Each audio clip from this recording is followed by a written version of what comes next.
गिरफ हो पारती रेमुणा तहसिलदार जबत होईछि पुड़ा पुड़ा प्लॉट एवं फ्लाट विद्याधर पति भुवनेश्वर में दुईटी एवं बालेश्वर में एक फ्लाट रही। भुवनेश्वर षड़श्री विहार में 1460 वर्गफुट रे 3 BHK फ्लाट रही।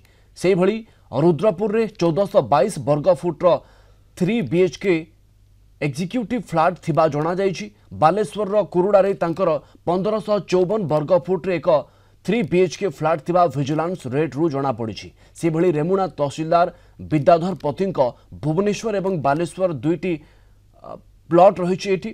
आय बहिर्भूत संपत्ति ठूल अभियोग में भुवनेश्वर एवं बालेश्वर 7टी स्थान में चढ़ाऊ करा जायतिला।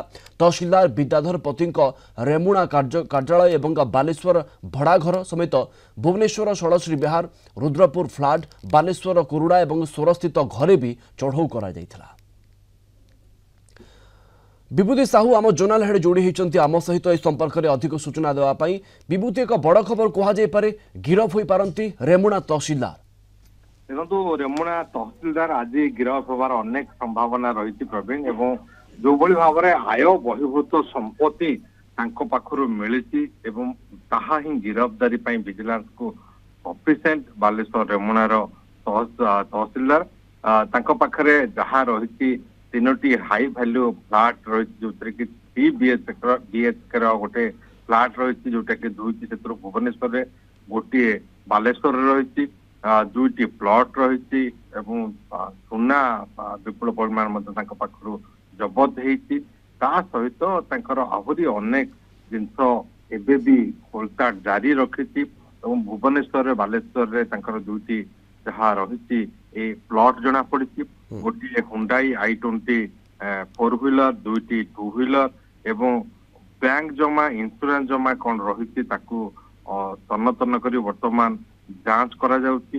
प्राय 917 ग्राम सुना अलंकार घर मिली। तेणु ए पर्यंत आहरी ए रेड चली जो कि विजिलेंस वर्तमान देखुची पाखे आय बहिर्भूत संपत्ति कौन कौन रही जी टंका स्थावर अस्थावर संपत्ति रही रोजगार केते परिमाण ताहा हिसाब चली। पूरा गोटे टीम रही जो फ्लाट गुड़ा रही 3 BHK फ्लाट जोटा कि रही रुद्रपुर रे भुवनेश्वर रे प्राय से 1.5 कोटी टंका हम एवं आउ एक 3 BHK फ्लाट जहाँ कि शैलश्री विहार रही से कोटी टंकार ऊर्ध हम ताहा हिसाब करा जायछि।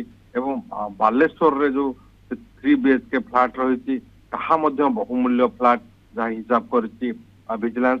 तेणु एपर्यंत जहाँ जना पड़ी प्राय 22 लाख रु ऊर्ध टंका बैंक जमा पाखरे रही विद्याधरपति तहसीलदार रेमुणांकर एवं ए सबु संपत्ति स्थावर अस्थावर संपत्ति मिसी मोट मूल्य केते होउछि। बिल्कुल विभूति निज आय ठरू केते अधिक प्रतिशत केते अधिक गुणा संपत्ति तांकर रहिछि आय बहिर्भूत संपत्ति तांको पाखरे रहिछि ताहा मध्ये आज स्पष्ट हो जाय पारे एवं गिरफ्तारी मध्ये गोटे बड़ संभावना तैयारी होउछि। आपनको अनेक अनेक धन्यवाद विभूति अधिक सूचना पाई।